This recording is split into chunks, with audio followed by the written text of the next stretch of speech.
Pronto, calma, agora vai.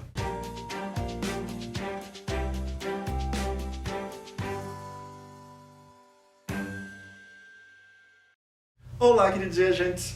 Faz muito tempo que eu não volto aqui, eu estava na verdade morando na Europa, eu estou fazendo minha dissertação para o mestrado e aí eu voltei para o Brasil para visitar a família e fiquei preso aqui por motivos que eu acho que se você está vendo esse vídeo em 2020, no começo de 2020, você deve saber mais ou menos o que está acontecendo agora e é por isso que eu estou preso aqui. O que eu vou falar agora é sobre o Erasmus Mundus Joint Master's Degree, que é o EMJMD. É a sigla para esse conjunto de mestrados que existem, também para as bolsas que existem. Na Europa existe esse sistema de Erasmus Mundus, que são intercâmbios culturais, intercâmbios de estudo que as pessoas fazem na Europa, que muita gente acha que ele só está aberto para europeus, mas na verdade o mestrado ele está aberto para todo mundo, do mundo inteiro, basicamente. Enfim, está aberto para brasileiros, que é o que importa, né? É um programa de mestrado que funciona como uma parceria entre várias universidades, pelo menos 2 universidades europeias ou não, geralmente são universidades europeias, mas ela tem que ter, é um consórcio que tem que ser pelo menos 2 universidades participando para oferecer o programa de mestrado.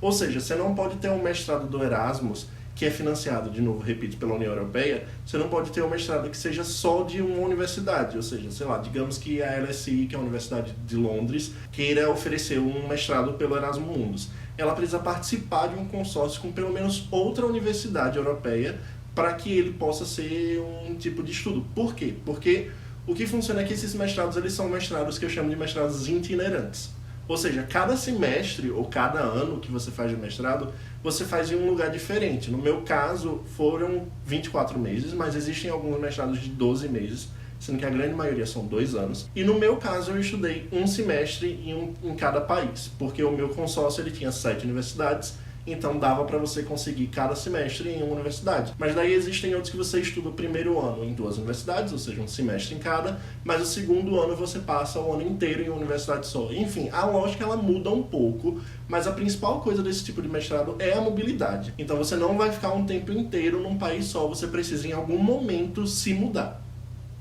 O que eu vou contar aqui pra vocês, ele vai ser muito baseado na minha experiência. Eu estudei o EMIR, que eu estudo, na verdade, tô fazendo minha dissertação, tentando terminar, que é o European Masters in Migration and Intercultural Relations, que é o mestrado europeu em migrações e relações interculturais. Eu vou falar muito baseado na minha experiência nesse mestrado específico, mas muita coisa meio que comum para todos os mestrados. A primeira coisa que eu quero falar é quem pode tentar esse mestrado. Basicamente, se você estiver no nível de mestrado, você pode tentar. Tá no nível de mestrado é ter acabado a graduação, ter acabado o bacharelado, ou ter acabado algum curso que prove que é equivalente a um bacharel no seu país. O outro requisito é você nunca ter recebido uma bolsa do Erasmus de mestrado, ou seja, se você já fez o Erasmus uma vez, você não pode pedir a bolsa novamente para esse tipo de programa. Você pode estudar o programa, mas você não pode pedir a bolsa. O outro requisito, em geral, é falar inglês. O meu curso, por exemplo, a sede dele é na Alemanha, mas o curso ele é feito totalmente em inglês. Todos os países que eu estudei foram em inglês. Alguns pouquíssimos são em francês. Existe um que eu conheço que é em alemão. E via de regra, você tem que saber falar inglês para você conseguir entrar numa coisa dessas. Os requisitos são bem básicos. Sendo brasileiro, você pode tentar qualquer um dos mestrados que tem lá no Erasmus. E como é que eu comprovo que você fala inglês? É só pedir pra tia do colégio pra ela me dar o certificado? Não, isso é uma coisa que muita gente acha que funciona. Você pegar o seu certificado do seu curso de inglês, não é isso que funciona. Certo? Você provar que você sabe falar inglês. Ou você precisa ter estudado a graduação na universidade que fala inglês. Então, se você já fez a sua graduação, pelo menos metade dela na universidade que fala inglês, já vale como prova, ou você escreveu o seu TCC, por exemplo, em inglês. Ou então você precisa ter uma dessas provas, tipo TOEFL, IELTS. Se vocês quiserem, depois eu posso fazer um vídeo sobre essas provas de inglês. Eu fiz o TOEFL algumas vezes já.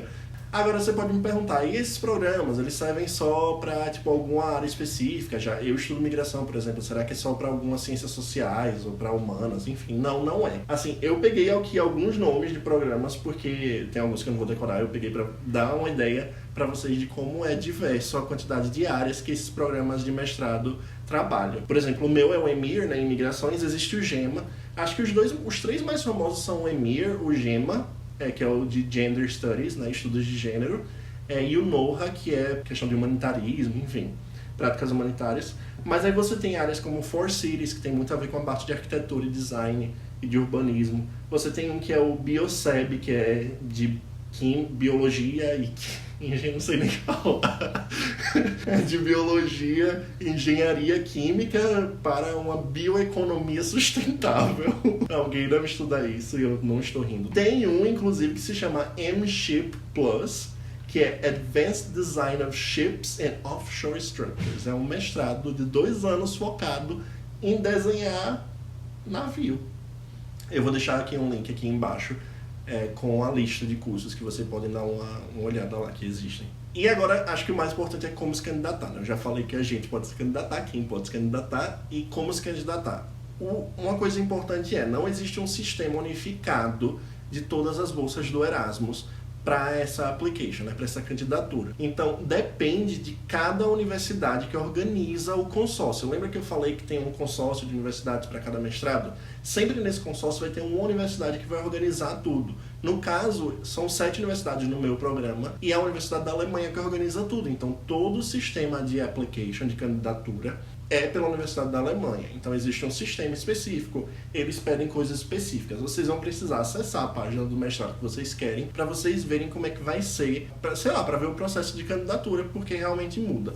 Obviamente os documentos para a candidatura, eles são muito parecidos, assim, os básicos pelo menos, né? E a gente tem um vídeo já, que a gente vai deixar linkado aqui, que é desse lado. Eu vou deixar linkado aqui, sobre os documentos já que geralmente as bolsas pedem. Então vai ter lá carta de motivação, vai ter currículo, carta de recomendação. Por exemplo, carta de recomendação quase todos pedem. O meu não pediu carta de recomendação, só pediu uma de motivação. Mas enfim, são documentos meio que básicos, assim, currículo, carta de motivação, carta de recomendação. E o certificado de inglês, da prova de inglês. Então, e o histórico escolar.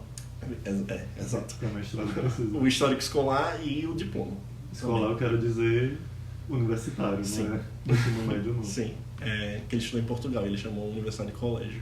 Antes de continuar, você tem que se inscrever nesse canal, porque agora a gente vai tentar manter uma frequência aqui de vídeos e do nada também a gente aparece, assim, e aí você só vai descobrir que a gente apareceu porque você está inscrito e você vai receber notificação. Então se inscreva e dê um like, porque aí você ajuda a gente e você se ajuda também.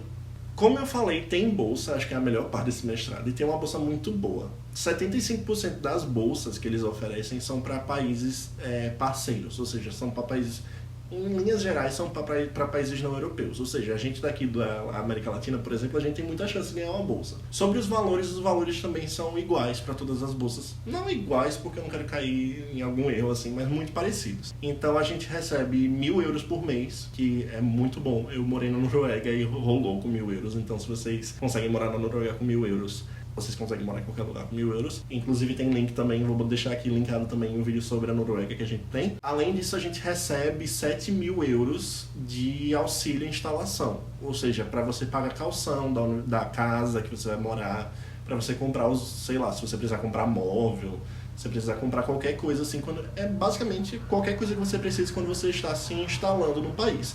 Esses 7.000 euros eles também servem para comprar as passagens de avião. E você tinha que lembrar que, parece muito, mas assim, não é extremamente muito nesse quesito. Por quê? Porque vocês vão precisar comprar muitas passagens de avião.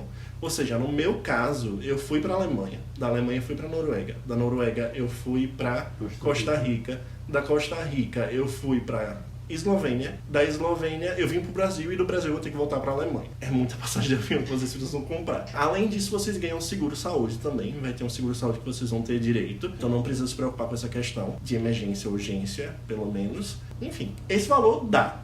É um valor muito suficiente. Não é uma bolsa que você precisa passar perreio. Não é preciso descobrir, na verdade, criar perreio, nem todo mundo fala, né? Você não precisa passar necessidade. Passar necessidade. Falando um pouco sobre minha experiência, o que é que eu acho positivo, o que é que eu acho negativo nessas bolsas. Enfim, positivo já vem dinheiro, né? A bolsa é muito boa e a bolsa é muito melhor do que muitas outras bolsas de mestrado que existem por aí. Agora eu quero falar sobre essa questão da mobilidade. Como eu falei, morei em 4 países em um ano. Uma coisa muito boa, muitas culturas. Você acaba entrando em contato com muitas pessoas diferentes, com muitos lugares diferentes, você acaba visitando. Não tem como ficar entediado, né? Você participando de um programa desse por 2 anos. E além das culturas, assim, do dia a dia, também tem a questão da cultura acadêmica. Então você passa a conhecer como é que se faz pesquisa em lugares diferentes. Também como é que são feitas as aulas nas universidades em lugares diferentes. Então é uma coisa muito interessante você meio que ter esse choque, assim, de realidade, sabe? como é que é uma aula na Alemanha, uma aula na Noruega, uma aula na África do Sul, sabe? Enfim. Outra coisa muito boa é, tipo, que esses programas, em geral, você tem que fazer um estágio. Então, eu fiz meu estágio, por exemplo, na OIT, a Organização Internacional do Trabalho na Costa Rica. Então, tem um período específico que é reservado para você fazer o seu estágio. E isso é muito bom, porque na maioria dos programas você faz, assim, um programa inteiro. E você, se quiser fazer um estágio, você tem que fazer, tipo, estágio e estudar, assim. E no nosso programa você tem um tempo reservado para esse estágio. Pode ser que esse estágio você consiga um trabalho no futuro, você consegue contatos ótimos, assim, para o seu futuro profissional mesmo. Isso é uma coisa muito boa. E outra coisa muito boa também é o fato de que você vai estar numa turma, por exemplo, minha turma tem 29 pessoas, acho que são 15 países diferentes. Acho que além de você ter o contato com essas culturas diferentes, é também que cada um tem uma bagagem diferente. Então na minha turma tem gente, eu sou das relações internacionais, mas tem gente das ciências sociais, tem gente do serviço social, tem gente de farmácia, tem gente do direito. Então é interessante você ter essa quantidade de áreas diferentes. Agora, as partes negativas desse tipo de mestrado, dessa mobilidade, é que é extremamente... Parece um sonho você morar em 4 países em um ano, mas assim, é extremamente... E agora se preparem para o problema de gente branca, que é extremamente cansativo. É assim, cansativo não só fisicamente, mas mentalmente também. Você fica esgotado, porque você passa meio que metade do seu tempo tentando resolver questões de mudança.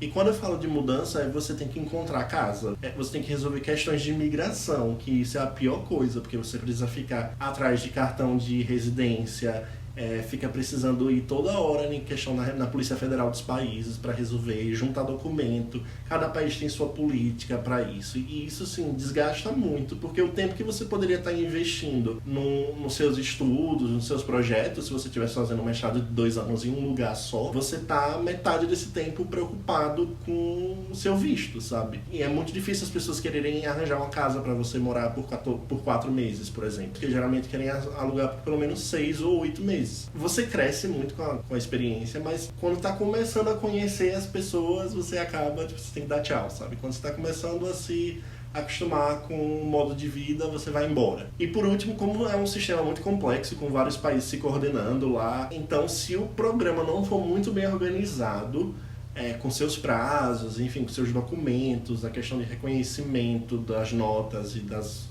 avaliações, você vai ter muito problema com isso. Então é bom você dar uma olhada sobre a reputação do seu programa, mas não só no sentido de tipo, qual é o ranking desse programa no mundo, porque eu acho que só pela experiência em si já vale, inclusive pela experiência de aprendizado mesmo. Você tem que ver se a organização do seu mestrado é boa, porque é muito difícil, imagine você coordenar 7 países em 2 continentes diferentes num programa só, sabe? Então isso é uma coisa que pode ser negativa, mas pode ser positiva. Eu já ouvi coisas muito boas de alguns países, de alguns programas, e coisas muito complicadas de outros. Enfim, quem quiser fazer alguma pergunta pode fazer aqui um comentário. A gente tem um Instagram também, né? Lá a gente vai voltar a responder algumas coisas. Na verdade, mesmo quando a gente estava desativado assim, a gente respondia as pessoas no Instagram, que é o @viajaytv. Mas comenta aqui também, e aí nos comentários quem tiver alguma pergunta, assim, alguma coisa muito... Enfim, alguma ideia de vídeo relacionado a isso aqui, vocês podem comentar também, porque a gente tenta fazer, já que nesse momento a gente tem que estar se preparando para o futuro, né? Acho que agora a gente tem que estar com a cabeça mais em final de 2020, 2021, por toda essa situação que está acontecendo. Espero que vocês tenham gostado, espero que eu tenha ajudado vocês em alguma coisa, ou clareado um pouco a mente de vocês. Como eu falei, perguntas aqui embaixo. Beijo, nos vemos no aeroporto.